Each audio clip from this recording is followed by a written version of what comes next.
Dear students, आप सभी का हमारे चैनल पे स्वागत है। इसके पिछले वीडियो में हम लोगों ने मार्केंसिया के बारे में स्टडी किया था, जिसमें कि मार्केंसिया का अक्रेंस पढ़े थे हम लोग, सिस्टमेटिक पोजीशन पढ़े थे और मॉर्फोलॉजी पढ़े थे। जनरली अगर हम ब्रायोफाइट्स की बात करेंगे तो मेन प्लांट बॉडी जो होता है वो गैमेटोफिटिक होता है। गैमेटोफिटिक इसलिए वर्ड यूज़ किया जाता है क्योंकि वहाँ पे रिप्रोडक्टिव ऑर्गन और गैमेट का फॉर्मेशन होता है। साथ ही साथ जो गैमेटोफाइट होता है वो सेल्फ डिपेंडेंट होता है, यानी फोटोसिंथेसिस करके अपना फूड मटेरियल खुद बनाता है।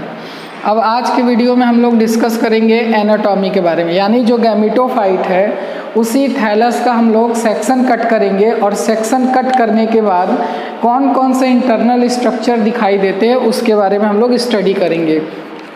तो ये जो है मॉर्फोलॉजी है, यानी बाहर से ये जो मार्केंसिया का प्लांट है, जो थैलस है, कुछ इस तरह से दिखाई पड़ता है। जनरली ये दो पार्ट में बटा होता है, थैलस और राइजोइड्स। अब ये मॉर्फोलॉजी है जिसको हम बाहर से देख रहे हैं कि इस तरह के ये प्लांट है, ग्रीन कलर के होते हैं। अब इंटरनल स्ट्रक्चर देखने के लिए हम इसका सेक्शन कट करते हैं। तो जनरली जब मटेरियल थिन होता है तो उस केस में हम लोग वर्टिकल सेक्शन कट करते हैं। तो इसी थैलस का ये वर्टिकल सेक्शन कट किया हुआ है, VS शॉर्ट फॉर्म में लिखा है, वर्टिकल सेक्शन ऑफ थैलस। और जब इसका वर्टिकल सेक्शन कट किया गया तो ये स्ट्रक्चर हम लोगों को दिखाई पड़ रहा है। इसके पहले रिक्सिया भी पढ़े थे, उनसे थोड़ा सा ये एडवांस है, कैरेक्टर में, सेल्स के मामले में थोड़ा सा एडवांस है। तो ये देखते हैं कि जनरली इसकी जो प्लांट बॉडी होती है, यानी जो इसका स्ट्रक्चर होता है, तो आउटर मोस्ट जो लेयर होगा वो एपिडर्मिस होता है। आउटर मोस्ट लेयर जो होता है यहाँ पे एपिडर्मिस होगा, और एपिडर्मिस को यहाँ दो पार्ट में बांट दिया गया है। यानी थैलस के ऊपरी भाग पे अगर एपिडर्मिस है तो इसको हम लोग अपर एपिडर्मिस कहेंगे। थैलस के अगर निचले भाग पे एपिडर्मिस है तो इसको लोअर एपिडर्मिस कहेंगे। यानी सबसे आउटर मोस्ट लेयर एपिडर्मिस होता है, जो कि दो पार्ट में बटा है, अपर एपिडर्मिस और लोअर एपिडर्मिस। मार्केंसिया के केस में भी जो थैलस होता है इसका इंटरनल स्ट्रक्चर दो पार्ट में बटा होता है। एक को हम लोग कहेंगे फोटोसिंथेटिक जोन, फोटोसिंथेटिक जोन कहेंगे, यानी ऐसा रीजन है जहाँ पे फोटोसिंथेसिस का प्रोसेस चलता है। दूसरा जो है स्टोरेज जोन है, यानी यहाँ पे जो फोटोसिंथेसिस करके फूड मटेरियल को सिंथेसाइज किया गया है उसका स्टोरेज का काम इस रीजन में होता है, इसीलिए यहाँ पे नाम दिया गया है स्टोरेज जोन। यानी इसका इंटरनल स्ट्रक्चर दो भाग में बटा हुआ है, फोटोसिंथेटिक जोन जहाँ पे फोटोसिंथेसिस का प्रोसेस चलेगा, दूसरा है स्टोरेज जोन जहाँ पे स्टोरेज का काम चलता है। इसके अलावा अगर हम फोटोसिंथेटिक जोन की बात करेंगे तो इसमें बहुत सारे सेल्स होते हैं जिनके पास क्लोरोप्लास्ट होते हैं, और ये सेल्स जो है एक फिलामेंट के रूप में अरेंज होते हैं। इसीलिए इन फिलामेंट्स को कहा जाता है फोटोसिंथेटिक फिलामेंट्स। जनरली प्लांट जब फोटोसिंथेसिस करते हैं तो फोटोसिंथेसिस के दौरान गैसियस एक्सचेंज होता है, यानी कार्बन डाइऑक्साइड को एब्जॉर्ब करते हैं और ऑक्सीजन को रिलीज करते हैं। तो यहाँ पे गैसियस एक्सचेंज करने के लिए छोटे छोटे पोर्स पाए जाते हैं, और इन पोर्स को कहा जाता है एयर पोर्स।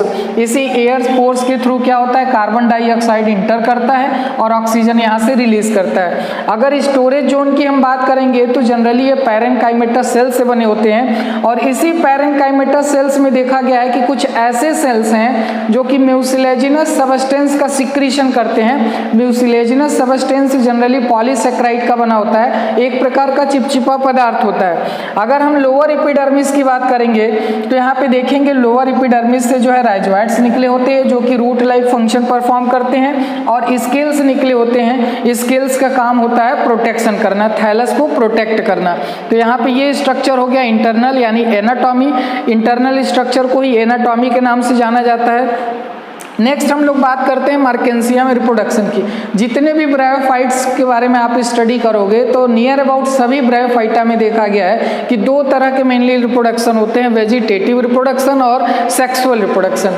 वेजिटेटिव रिप्रोडक्शन की अगर हम बात करेंगे तो प्लांट के वेजिटेटिव पार्ट से नए प्लांट का फॉर्मेशन होता है, इसीलिए वेजिटेटिव रिप्रोडक्शन कहा गया है। वेजिटेटिव रिप्रोडक्शन में भी हम देखेंगे कि ये कई मेथड से होता है। जनरली तीन मेथड इसमें हम लोग पढ़ते हैं। पहला जो है by progressive death and DK of older part, दूसरा है एडवेंटिशियस ब्रांचेस और तीसरा है बाई जिम्मा कप। बाई जिम्मा कप की अगर हम बात करेंगे तो ये मोस्ट इंपॉर्टेंट है। आप कभी भी एमसीक्यू पैटर्न पे अगर ऑब्जेक्टिव एग्जाम देने जा रहे हो या फिर कोई कम्पिटिटिव एग्जाम देने जा रहे हैं या फिर एमएससी के लिए एंट्रेंस का एग्जाम देने जा रहे हैं तो जिम्मा कप एक ऐसा स्ट्रक्चर है मार्केंसिया के केस में जो कि अगर बॉटनी से रिलेटेड कोई भी आप एग्जाम देते हो एमसीक्यू पैटर्न पे तो इनसे क्वेश्चन जरूर मिलेगा, क्योंकि पूरे ब्रायोफाइटा में देखा गया है जो जिम्मा कप का फॉर्मेशन होता है वो जनरली मार्केंसिया के थैलस पे ही होता है। अब इनको सीक्वेंस में हम देख लेते हैं। तो यहाँ पे बात करेंगे by progressive death and DK of older part. तो यहाँ पे देखा गया है ये जनरली जो है इसका ये पोस्टीरियर इंड जो होता है ये ओल्डर पार्ट माना जाता है और एंटीरियर इंड यानी जो एपिकल पार्ट है इसको न्यू पार्ट माना जाता है, क्योंकि ये कॉन्टिन्यू ऐसे ही ग्रोथ करता चला जाता है। तो इसमें देखा गया है कि जो ओल्डर पार्ट होते हैं इसमें डेथ और डीके होता है और डेथ और डीके का जो प्रोसेस होता है ये मूव करते करते जहाँ से ये ब्रांचिंग हुई है यहाँ तक पहुँचता है, जिसके कारण ये जितने भी ये बाइफर्केट यानी डाइकोटमसली ब्रांचेज हैं ये सेपरेट हो जाते हैं और डेवलप करके नए थैलस का फॉर्मेशन करते हैं। अगर इस रीजन को हम इरेज करते हुए आगे की तरफ चले जाएं तो यहाँ पे आने के बाद एक ऐसा कंडीशन आएगा जिसमें ये अलग सेपरेट हो जाएंगे और ये अलग सेपरेट हो जाएंगे। तो ये दोनों पार्ट सेपरेट होकर के दो नए थैलस का फॉर्मेशन करता है। इस प्रोसेस को कहा जाता है by death and DK of older part. दूसरा है एडवेंटिशियस ब्रांचेस। कभी कभी देखा गया है कि मार्केंसिया के केस में क्या होता है कि इसके पैरेलल में ब्रांचेस निकल जाते हैं और इन ब्रांचेस को कहा जाता है एडवेंटिशियस ब्रांचेस। अब ये एडवेंटिशियस ब्रांचेस अगर इस थैलस से सेपरेट होता है तो डेवलप करके नए प्लांट का फॉर्मेशन कर देगा। नेक्स्ट है बाई जिम्मा कप। मोस्ट इंपॉर्टेंट है, इसको याद भी रखेंगे। जिम्मा कप का जो फॉर्मेशन होता है वो जनरली मार्केंसिया में होता है। ये एक ऑब्जेक्टिव क्वेश्चन आपका मिलेगा जो कि एंट्रेंस में भी आता है। तो जिम्मा कप की अगर हम बात करेंगे तो नाम से ही जो है प्रतीत हो रहा है कि ये कप लाइक कोई संरचना होती होगी, इसीलिए इसका नाम जिम्मा कप रखा गया है। और जिम्मा कप जो होता है वो थैलस के डॉर्सल सरफेस पे होता है, न कि वेंट्रल सरफेस पे। ये कप लाइक स्ट्रक्चर जो है पेरेंट थैलस से सेपरेट होगा, अलग होगा और डेवलप करके नए प्लांट का फॉर्मेशन कर देता है। इसी प्रोसेस को बोला जाता है बाई जिम्मा कप। तो ये हो गया वेजिटेटिव रिप्रोडक्शन। अब हम बात करेंगे सेक्सुअल रिप्रोडक्शन की।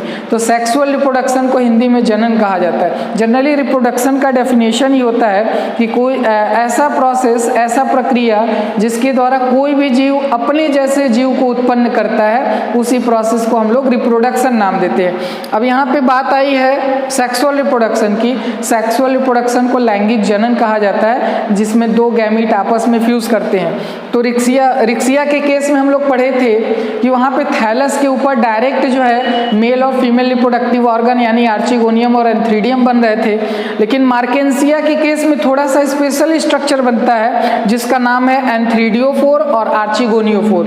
मार्केंसिया जो है डायोसियस होता है, मेनली डायोसियस होता है, इसलिए डायोसियस कहा जाता है क्योंकि इसमें मेल थैलस अलग होता है और फीमेल थैलस अलग होता है।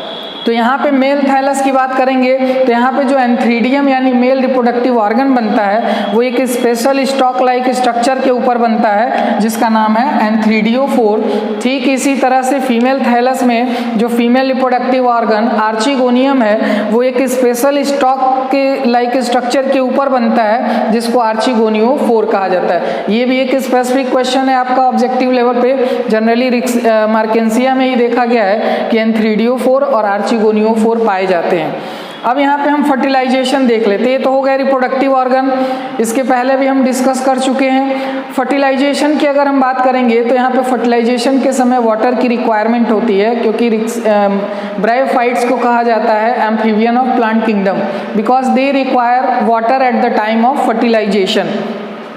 तो यहाँ पे क्या होगा, हम स्ट्रक्चर बना देते हैं पहले ताकि समझने में आसानी हो। रिप्रोडक्टिव ऑर्गन्स का जो है स्ट्रक्चर बना लेते हैं रफली, इससे क्या होगा कि आपको समझने में आसानी होगा। और ये जो टॉपिक हम पढ़ा रहे हैं ब्रायोफाइट से जितना भी, ये आपके बीएससी में भी काम आएगा और अगर आप एमएससी कर रहे हो तो एमएससी में भी आपको ब्रायोफाइट पढ़ना रहता है। सेम सभी चीज़ें आपको वहाँ पे भी पढ़ना रहेगा। अकरेंस पढ़ना रहता है, मॉर्फोलॉजी पढ़ना रहता है, एनाटॉमी पढ़ना रहता है, रिप्रोडक्शन पढ़ना रहता है। तो आप एमएससी में अगर हो तो आप भी इसको जो है देख सकते हैं वीडियो को।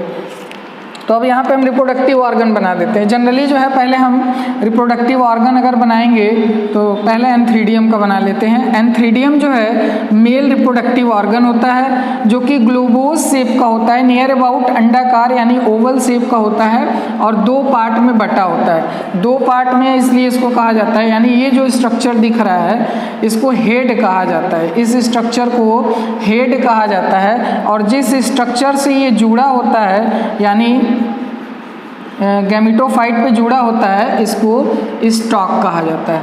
अब यहाँ पे आप जितने भी क्यूब लाइक सेल देख रहे हैं ये सभी जो है एंड्रोसाइट सेल्स हैं, एंड्रोसाइट सेल्स हैं जो कि आगे चल के एंथीरोजॉइट्स का फॉर्मेशन करेंगे। एंथीरोजॉइट्स जो होते हैं ये मेल गैमीट होते हैं, कुछ इस तरह से इनकी स्ट्रक्चर होती है, संरचना होती है और इनके पास 2 फ्लैजिला होते हैं। फीमेल रिप्रोडक्टिव ऑर्गन की अगर हम बात करेंगे तो जनरली फीमेल रिप्रोडक्टिव ऑर्गन जो है ये फ्लास्क शेप का होता है और 2 पार्ट में बटा होता है। इसका जो एपिकल पार्ट होता है वो नैरो होता है, जो नैरो वाला पार्ट होगा उसको नेक कहा जाता है, नेक रीजन बोलते हैं। और जो ब्रॉड यानी जो स्वेलिंग पार्ट है, थोड़ा सा ये जो स्ट्रक्चर आपको दिख रहा है लोअर वाला पोर्शन, स्वेलिंग जो पार्ट है इसको कहा जाता है वेंटर, इसको नेक कहा जाएगा। और ऊपर की तरफ जो है कैप सेल्स लगे होते हैं जो इनको प्रोटेक्ट करने का काम करते हैं। अब इसमें हम देखेंगे कि जो नेक रीजन होता है इसमें कुछ सेल्स पाए जाते हैं जिनको नेक कैनाल सेल कहा जाता है। वेंटर रीजन में देखा गया है कि एक वेंटर कैनाल सेल होता है, सिंगल रहेगा, इसकी संख्या फिक्स है, और एक जो है एग होता है जिसको हम लोग फीमेल गैमीट मानते हैं। तो ये स्ट्रक्चर हो गया एंथ्रीडियम का जो कि मेल रिप्रोडक्टिव ऑर्गन है, और ये जो हो गया आर्चिगोनियम जो कि फीमेल रिप्रोडक्टिव ऑर्गन है। फर्टिलाइजेशन के समय क्या होता है कि जो यहाँ से एंथीरोजॉइड है ये बाहर रिलीज होता है, बाहर रिलीज होने के बाद ये वाटर में स्विम करता रहेगा।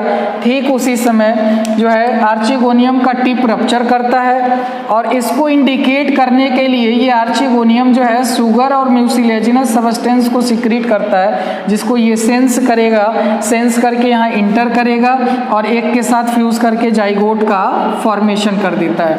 अब ये जो जाइगोट है इसमें एम्ब्रियोनिक डेवलपमेंट होता है जो कि डिवाइड करेगा 2 सेल स्टेज में, 4 सेल स्टेज में, 8 सेल स्टेज में, 16 सेल स्टेज में। ऐसे ही करते करते ये डिवाइड करके जो है स्पोरोफाइट का फॉर्मेशन करेगा और स्पोरोफाइट में स्पोर्स पाए जाते हैं। स्पोर्स जो होते हैं वो स्पोरोफाइट से बाहर निकलेंगे और डेवलप करके फिर से नए गैमेटोफाइट यानी थैलस का फॉर्मेशन करते हैं। तो ये जो हो गया जनरली आज हम लोग एनाटॉमी पढ़ लिए और रिप्रोडक्शन पढ़ लिए। नेक्स्ट मिलते हैं नेक्स्ट वीडियो में हम लोग।